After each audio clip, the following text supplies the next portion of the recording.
प्यारे बच्चों, आप खेल पसंद करते हैं ना? आपका पसंदीदा खेल कौन सा है? आपके पसंदीदा खिलाड़ी कौन कौन है? देखिए, अच्छा खेल है फुटबॉल। मेरा पसंदीदा खेल फुटबॉल है। बड़े बड़े मैदानों में फुटबॉल खेला जाता है। फुटबॉल बड़ा दिलचस्प खेल है।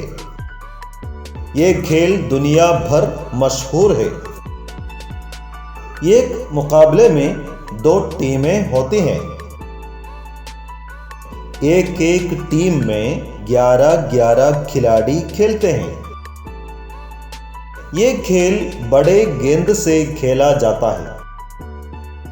हर एक टीम के खिलाड़ी गोल पाने की कोशिश करते हैं।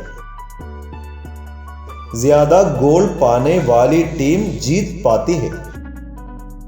लायनल मेसी, क्रिस्टियानो रोनाल्डो और नेइमर मेरे पसंदीदा खिलाड़ी हैं। फुटबॉल खेलने से हमें बहुत से फायदे हैं। हम अपने जिस्म को मजबूत बनाकर सेहत को बरकरार रख सकते हैं।